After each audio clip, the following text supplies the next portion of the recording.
এই শহরের প্রত্যেকটা মানুষ মৃত। হাজার হাজার মানুষের লাশ রাস্তায় পড়ে আছে। গোটা শহরটাই কবরস্থানে পরিণত হয়েছে। এই শহরে এত এত মানুষ কিভাবে মারা গেল, কেনই বা তারা এইভাবে গণহারে মারা গেল। এখন আসি অন্য একটা শহরে, অন্যান্য আর 10টা দিনের মতোই ব্যস্ত একটা রেল স্টেশন। হঠাৎ করে ভুল টাইমে এবং ভুল রেল লাইনে একটির হাত তারা দেখতে পায় এই ট্রেনের ভিতরের সকল মানুষই মৃত। কি কারণে একটা ট্রেনের সকল মানুষ একসাথে মারা গিয়েছে, কি এমন হয়েছিল তাদের জানতে হলে আমাদের আজকের গল্পটি আপনাকে শেষ পর্যন্ত দেখতে হবে। তাহলে চলুন গল্প শুরু করা যাক। একজন বাবা তার মেয়ে এবং 4 বছরের ছোট্ট ছেলেটিকে নিয়ে অন্য একটি শহরে যাওয়ার জন্য রেল স্টেশনে এসেছে। তারা এখনই ট্রেনে উঠবে। যেতে যেতে বাবা তার মেয়েকে বলে, তোমার বোনের কি খবর? মেয়ে জবাব দেয়, গত 2 মাস ধরে সে নিয়মিত ক্লাস করছে না। বাবা বলে, এত কষ্ট করে তাকে আমি মেডিকেল কলেজে ভর্তি করালাম, এখন সেভাবে ফাঁকিবাজি করে? এবার পেনই থাকে, দেখাচ্ছি মজা কাকে বলে। বলতে বলতে তার একজন থেকে আরেক ব্যক্তি এসে সেই ব্যক্তির হাত ধরে ফেলে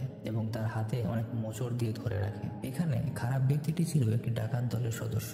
এই অবস্থা থেকে ডাকাত দলের সর্দার উঠে তার পকেটে থাকা বন্দুক সেই ব্যক্তিকে দেখায় এবং বলে, সে আমার ছোট ভাই, তাকে ছেড়ে দাও। হ্যাঁ, সে বুঝতে পারেনি, সে ভুল করেছে, আর বিনিময়ে তুমি এই টাকাটা রাখতে পারো। কিন্তু ভালো ব্যক্তিটি তার কাছ থেকে কোনো টাকা নেয় না এবং তাকে ছেড়ে দেয়। ট্রেন তখন চলছে। ট্রেনের ভেতরের লোকেরা নিজেদের মধ্যে গল্প করতে থাকে, শুনেছিস আজকাল নাকি বিড়ালগুলো ইঁদুর ধরে না, বিড়ালগুলো নাকি আজকাল ইঁদুরদেরকে ভয় পাওয়া শুরু করেছে। এদিকে ডাকাত দলের সদস্যরা নিজেদের মধ্যে প্ল্যান করতে থাকে, কখন তারা 2 মাস ধরে আমি তাকে খুঁজে বেড়াচ্ছি, আর এখন বলিস তুই আমাকে চিনিস না, দাঁড়া দেখাচ্ছি তোকে। তখন মেজর তার সৈন্যদেরকে এই ব্যক্তিকে বন্দি করে নিয়ে যেতে বলে। সৈন্যরা তাকে ধরে সেখান থেকে নিয়ে যায়। তারা তাকে একটি ছোট্ট কম্পার্টমেন্টে হাতে হ্যান্ডকাফ পরিয়ে আটকে রাখে। সেখানে এসে সৈন্যদের বলে, আমি ওই মেয়ের বাবা। কিন্তু সৈন্যরা তার কথা বিশ্বাস করে না। মেয়ে আবার তার বাবাকে অস্বীকার করে নাকি? তারা হাসাহাসি করে বলে, তিনি আমাদের মেজরের ভবিষ্যৎ বউ, তোর মতো ডাকাত টাইপের লোক তার বাবা কিছুতেই হতে পারে না। তখনই সেখানে তারা অন্য এক ব্যক্তির আর্তনাদের শব্দ শুনতে পায়। সৈন্যরা সেই ব্যক্তির কাছে গেলে সেই ব্যক্তি সাথে সাথে মাটিতে লুটিয়ে পড়ে এবং তার শরীর থেকে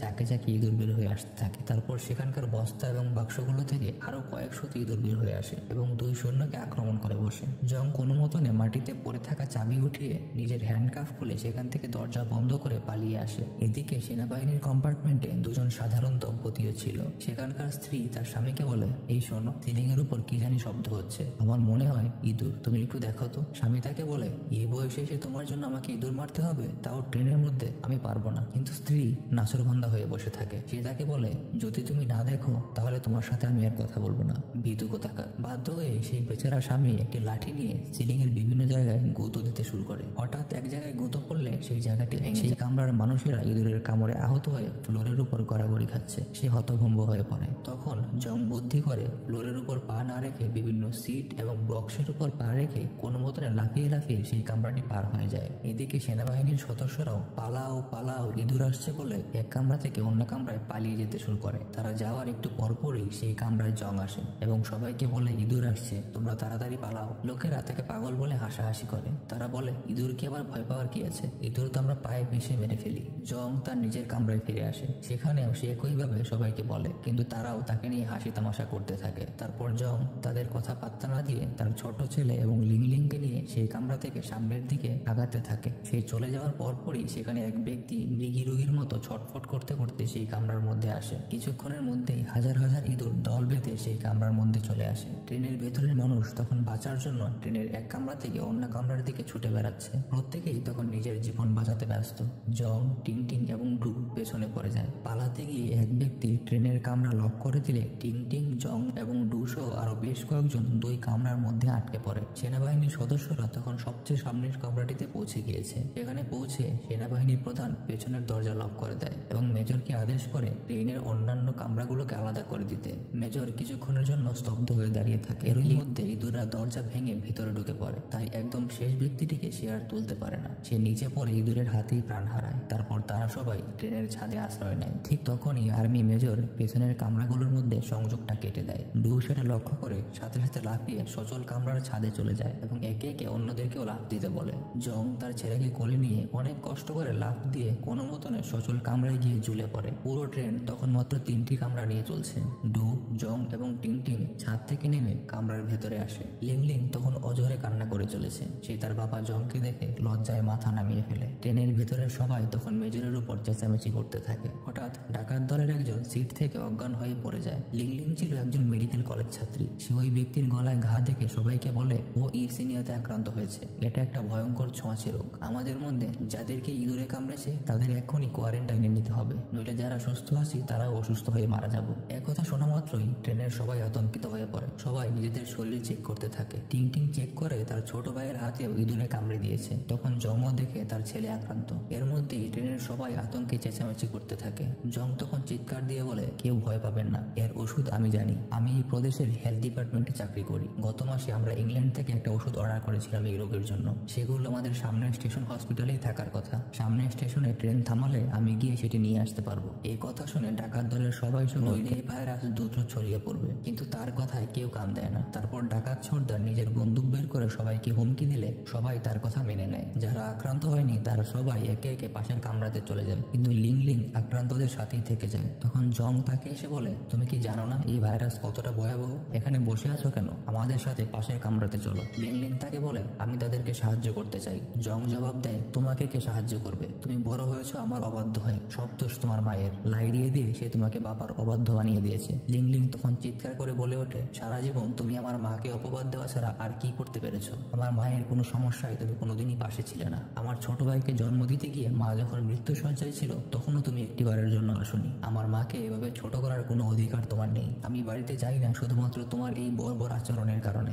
এসব কথা শুনে জং স্তব্ধ হয়ে যায়। তারপর লিংলিং চলে গিয়ে দেখে নিজের ছোট ভাইয়ের হাত ইঁদুরে কামড়ে দিয়েছে। সে নিজে তার ছোট ভাইকে কোলে নিয়ে আক্রান্তদের সাথেই বসে পড়ে এবং টিংটিং তার বাবাকে নিয়ে সুস্থদের কাছে চলে যায়। কিছুক্ষণ পরেই পরের স্টেশন চলে আসে। কথা মতো ট্রেন থামানো হয়। ডু তার পকেটে বেশ কয়েকটি বিস্ফোরক নিয়ে নেয়। তারপর জংকে বলে, ভাই আমিও আপনার সাথে যাব। তার কথা শুনে পেছন থেকে আদালের উদ্দেশ্যে রওনা দেয়। তখনই তাদের পেছন থেকে টিংটিংও চলে আসে। টিংটিং জংকে বলে, আমিও তোমাদের সাথে যাব। কিন্তু জং কিছুতেই তাকে নিয়ে যেতে রাজি হয় না। টিংটিং তাকে অনেক অনুরোধ করে বলে, আমার ভাই বোন ছোটবেলাতেই তাদের মাকে হারিয়েছে, আমি চাই না তারা আবার তাদের বাবাকে হারাক। শেষ পর্যন্ত জং তাকে নিয়ে যেতে রাজি হয়। তারা রওনা দেয়। তারা সবাই মিলে যখন সেই শহরের ভেতর ঢুকে তারা দেখতে পায় সত্যি সত্যি শহরটা সম্পূর্ণ একটি যুদ্ধ বিধ্বস্ত এলাকার মতো হয়ে আছে। চারিদিকে শুধু লাশ আর লাশ। যতদূর চোখ যায় কোনো জীবিত মানুষের ছায়া পর্যন্ত দেখা যায় না। সমস্ত মৃত মানুষ সেই ভাইরাসে আক্রান্ত হয়ে তাদের গায়ের মাংসে পচন ধরে গিয়েছে। সেই লাশের সমুদ্র কোনো মতনে পেরিয়ে তারা যখন হাসপাতালের কাছাকাছি একটি গলিতে পৌঁছায় তখন তারা দেখতে পায় তাদের সামনে হাজার হাজার ইঁদুর। সবাই চিন্তায় পড়ে যায়, কিন্তু জং ভালো মতো খেয়াল করে ইঁদুরগুলো সবগুলো ছায়ার মধ্যে আছে। তারা একটাও সূর্যের আলোর মধ্যে আসতে পারছে না। সে বুঝতে পারে এই প্রজাতির ইঁদুরেরা সূর্যের আলো ভয় পায়, তাই তারা ছায়া এড়িয়ে বিল্ডিং এর পাইপকে ভর করে সামনে এগিয়ে যেতে থাকে।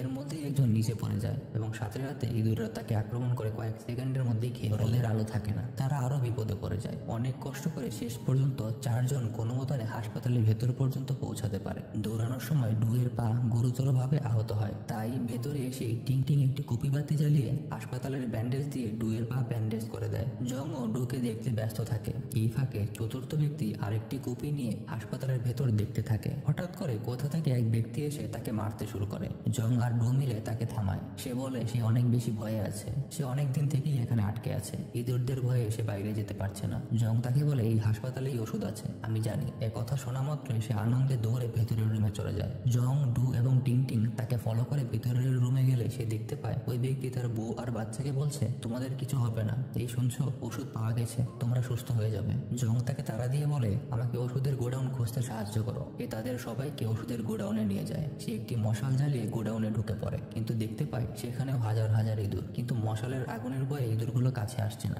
এদিকে স্টেশনের আকাশ মেঘে ঢাকা। তার উপর সন্ধ্যা হয়ে যাচ্ছে দেখে ট্রেনের ভেতরের সবাই চেঁচামেচি শুরু করে দিয়েছে ট্রেন ছাড়ার জন্য।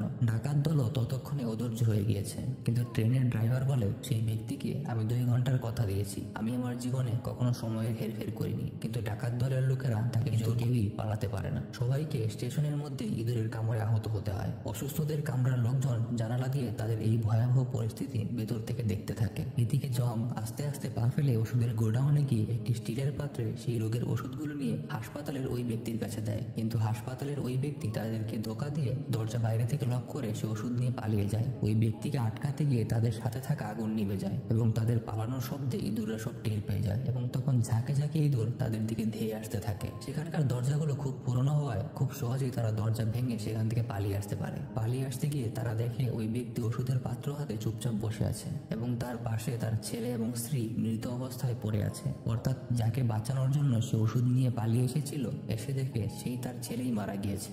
জং তার হাত থেকে ওষুধের পাত্রটি নিয়ে সবাই মিলে সেখান থেকে দৌড়ে বের হয়ে যায়। তখন উঠতে যাচ্ছিল, ঠিক তখনই আর্মির প্রধান জংয়ের মাথায় আঘাত করে তার হাত থেকে ওষুধ ছিনিয়ে নেয়। এদিকে আকাশ সম্পূর্ণ মেঘে ঢেকে অন্ধকার হয়ে যাচ্ছিল। আর্মির প্রধান সবগুলো ওষুধ নিয়ে সেখান থেকে খুঁড়িয়ে খুঁড়িয়ে পালিয়ে যাচ্ছিল। তখনই ডু পেছন থেকে এসে তাকে পাকড়াও করে এবং তার সাথে লড়াই করে ওষুধগুলো ফিরিয়ে নিতে চায়। এদিকে আকাশ মেঘে ঢাকা হয়ে যাওয়ায় রোদের আলো থাকে না, তাই ইঁদুরগুলো রেল স্টেশনের দিকে আস্তে আস্তে আসতে থাকে। ডু কোনো রকমে আর্মি প্রধানের সাথে লড়াই করে ওষুধগুলো জংয়ের হাতে ফিরিয়ে দেয়, কিন্তু জুনিয়র ট্রেন চালক সবাই ট্রেনে উঠে গেছে ভেবে দ্রুত ট্রেন চালু করে দেয়। আর্মি প্রধানের সাথে মারামারিতে আহত হয়ে ডু স্টেশনেই পড়ে থাকে, কিন্তু ডু জংকে চিৎকার করে বলতে থাকে, আপনি আমার কথা ভাববেন না, আপনি দ্রুত গিয়ে ট্রেনে উঠে পড়ুন। কিন্তু জং তাকে ছাড়া যেতে চায় না। আবার এদিকে ট্রেন স্টেশন ছেড়ে এগিয়ে যাচ্ছে।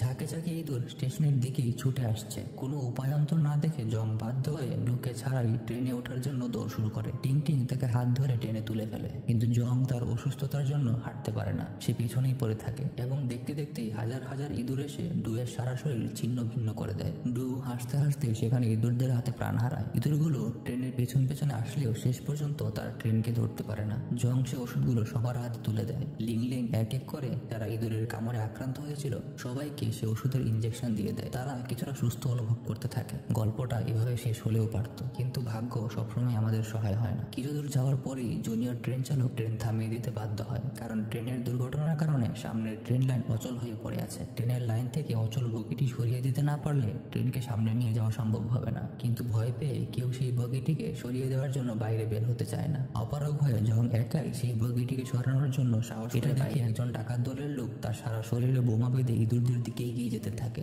ইঁদুররা তার কাছাকাছি আসা মাত্রই সে তার শরীরে থাকা সকল বোমা একসাথে ফাটিয়ে দেয়। এটা দেখে সবাই তার সর্বশক্তি দিয়ে বগিটিকে আরো জোরে জোরে ঠেলতে শুরু করে এবং কিছুক্ষণের মধ্যেই তারা বগিটিকে সরিয়ে দিতে সমর্থ হয়। ইঁদুরেরা তখন তাদের একবারে কাছাকাছি পৌঁছে গিয়েছে। সবাই দৌড়ে গিয়ে ট্রেনে উঠে পড়ে। ট্রেনে ওঠার পরপরই জুনিয়র ট্রেন চালক দেখতে পায় ট্রেনের লাইন চেঞ্জ করার সুইচটি ভুল দিকে ঘোরানো অবস্থায় আছে। সে চিৎকার করে জংকে বলে লাইনের সুইচটি ভুল অবস্থায় আছে। জং দৌড়ে গিয়ে সুইচটি ঠিক করতে যায়। এদিকে ট্রেন চালকও ট্রেন ছেড়ে দেয়। ট্রেনটি আস্তে আস্তে সামনের দিকে যাওয়া শুরু করে। জং সুইচটি ঘুরিয়ে দেওয়ার পরে আবার যখন ট্রেনে ওঠার জন্য দৌড় শুরু করে তখন দেখতে পায় সুইচটি অনেকদিন ধরে পড়ে থাকার কারণে মরিচা পড়ে আছে, তাই সেটি অটোমেটিক আবার পেছনের দিকে ঘুরে গেছে। তাই সে আরেকবার নিজের জীবনের মায়া ত্যাগ করে ট্রেন সেই লাইন পাস না করা পর্যন্ত নিজেই সুইচটি ধরে দাঁড়িয়ে থাকে। ট্রেন সেই জায়গাটি পাস করার পরে সে আবার ট্রেনে ওঠার জন্য ট্রেনের পেছনে দৌড়ানো শুরু করে। টিং টিং এবং লিং লিং তখন জানালা দিয়ে দেখতে পায় তাদের বাবা এখনো ট্রেনে ওঠেনি। ইঁদুরগুলো তখন একবারে জংয়ের কাছাকাছি পৌঁছে গিয়েছে।